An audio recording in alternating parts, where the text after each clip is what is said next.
Relationship status ഒന്നും എനിക്കറിയില്ല. ഞാനുണ്ടായിരുന്ന സമയത്തുള്ള റിലേഷൻഷിപ്പ് സ്റ്റേറ്റസ് ആണെങ്കിൽ ഒരു 2019 ഒക്കെ കഴിയുമ്പോഴേക്കും പുള്ളിക്കൊരു ലിവ് ഇൻ റിലേഷൻഷിപ്പായി. ഞങ്ങൾ ബാംഗ്ലൂർ വന്ന ടൈമിൽ 2018 ആണോ 2019 ആണോ എന്ന് ഇപ്പോഴും അറിയില്ല. കാരണം ഞങ്ങൾ ബാംഗ്ലൂർ വന്നതിന് ശേഷം പുള്ളി വേറൊരു ലിവ് ഇൻ റിലേഷനിലായിരുന്നു. ഒരു മോഡലായിരുന്നു. കൂടുതൽ ഞാൻ അതിലേക്ക് ഡീറ്റെയിൽ ആയിട്ട് ആ കുട്ടിയുടെ പേരൊന്നും പറഞ്ഞ് ആ കുട്ടിയുടെ ഫ്യൂച്ചർ കളയാൻ താല്പര്യപ്പെടുന്നില്ല. പുള്ളിക്കാരി ഒരു സീരിയലിലൊക്കെ വന്നിട്ടുണ്ടായിരുന്നു. ഒരു ഇടയ്ക്കുള്ളൊരു സീരിയലാണത്.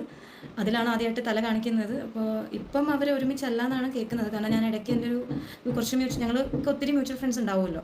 അപ്പം അവർ വഴി അറിഞ്ഞു ഇതുപോലെ പുള്ളിക്കാരി വേറൊരു കൺട്രിയിലേക്ക് മൂവായി. ഇപ്പം അവർ തമ്മിൽ കോൺടാക്റ്റ് ഉണ്ടോ എന്നൊന്നും എനിക്കറിയില്ല. കോൺടാക്റ്റ് ഉണ്ടാവാനേ ചാൻസ് ഉള്ളൂ.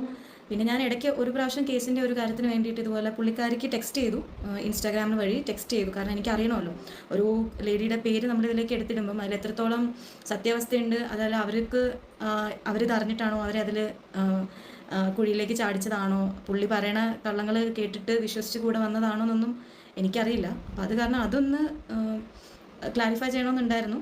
അപ്പോൾ അത് കാരണം ഞാൻ ഒരു പ്രാവശ്യം ടെക്സ്റ്റ് ചെയ്തിട്ടുണ്ട്. പക്ഷേ അതിൻ്റെ റെസ്പോൺസായിട്ട് എനിക്ക് കിട്ടിയത് പുള്ളി എനിക്ക് കുറേ ടെക്സ്റ്റ് മെസ്സേജ് ഇങ്ങോട്ട് അയക്കുകയോ ചെയ്തത്. അതായത് ഞങ്ങളിപ്പോഴും കോൺടാക്റ്റ് ഉണ്ട്, നീ എന്താ വിചാരിച്ചത്, ഞങ്ങൾ കോൺടാക്റ്റ് വിട്ട് പോയിട്ടുണ്ടെന്ന് വിചാരിച്ചോ, ഞങ്ങളിപ്പോഴും പഴയ പോലെ കോൺടാക്റ്റ് ഉണ്ട് എന്നൊക്കെ പറയുന്നുണ്ടായിരുന്നു. എനിക്ക് അതിലേതൊന്നും എനിക്ക് ഇപ്പോഴും അറിയില്ല. ഇപ്പോഴത്തെ റിലേഷൻഷിപ്പ് സ്റ്റേറ്റസ് എനിക്ക് അധികം അറിയില്ല. അതൊന്നും എനിക്ക് അറിയേണ്ട കാര്യമില്ല. കാരണം ഞാനിപ്പോൾ പറഞ്ഞല്ലോ, ഞാനിപ്പോൾ ഇവിടെ ഇരിക്കുന്നത് എൻ്റെ മോന് വേണ്ടിയിട്ട് മാത്രമാണ്. We need justice.